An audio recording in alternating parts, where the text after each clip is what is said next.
નમસ્કાર દર્શક મિત્રો, હોટલાઇન ન્યૂઝમાં આપનું સ્વાગત છે.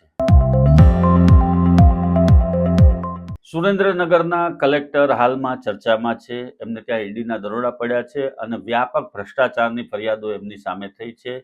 ત્યારે હવે સુરેન્દ્રનગર કલેક્ટર કચેરીના એક ક્લાર્ક અને એક એડવોકેટને પણ ઈડીનું તેડું આવ્યું છે અને એમની પણ હવે તપાસ શરૂ કરવામાં આવશે અને આ કલેક્ટર સહિતના જે ભ્રષ્ટ અધિકારીઓ અને એમના મળતિયાઓ છે એમની સામે ઈડી ભ્રષ્ટાચારના પુરાવાઓ એકત્ર કરે. સુરેન્દ્રનગરના તત્કાલીન કલેક્ટર અને નાયબ મામલતદારની ધરપકડ બાદ ક્લાર્ક અને બિનખેતી કરવા માટે ₹65 લાખ રોકડા આપ્યાની કબૂલાત કરનાર સુરેન્દ્રનગરના એક એડવોકેટને પણ ઈડીએ સમન્સ પાઠવી અને હાજર રહેવા માટે જણાવ્યું છે. આ મામલો હાલમાં ગરમાઈ રહ્યો છે. ત્યારે સુરેન્દ્રનગર જિલ્લામાં જે સરકારી જમીનો, ભીડની જમીનો અને વધારે હોવાથી અને ઘુડખર અભયારણ્ય, નળ સરોવરને લાગતું હોવાને કારણે જમીનોમાં ભારે વિવાદ પણ થયા છે.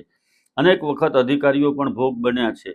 ત્યારે હાલ સરકારી જમીન વેચી દીધી હોય કે કોઈ કંપનીને ફાળવી દીધાનું સામે નથી આવ્યું, પરંતુ ઈડી દ્વારા કરાયેલી રેડમાં પૂર્વ કલેક્ટર કેસી સંપતના સમયથી બિનખેતીના નાયબ મામલતદાર તરીકે ફરજ બજાવતા ચંદ્રસિંહ મોરી પાસેથી ₹67.5 લાખ રોકડાનું લિસ્ટ મળી આવતા તેમની ધરપકડ કરાયા પછી તત્કાલીન કલેક્ટર રાજેન્દ્ર પટેલની પણ ધરપકડ કરાઈ છે.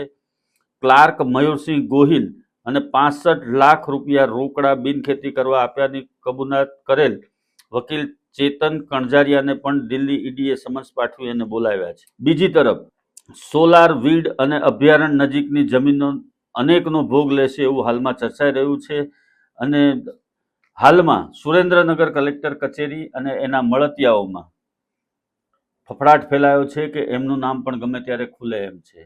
આ જે જમીનો એને કરવાનું અને સરકારી જમીનો બારોબાર ફાળવી દેવાનું જે વ્યાપક કૌભાંડ ઈડી દ્વારા ઝડપી પાડવામાં આવ્યું છે, એની તપાસમાં હજુ ઘણા બધા લોકોની નામો બહાર આવવાના બાકી છે. એની સાથે સાથે આ જે એના મળતિયાઓ છે એમની પણ ઊંઘ હરામ થઈ ગઈ છે.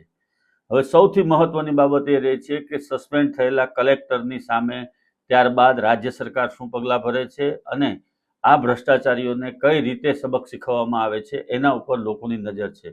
હાલમાં તો સુરેન્દ્રનગરના કલેક્ટરને જેલ હવાલે કરવામાં આવ્યા છે અને એમને નોકરીમાંથી સસ્પેન્ડ કરવામાં આવ્યા છે. ધન્યવાદ.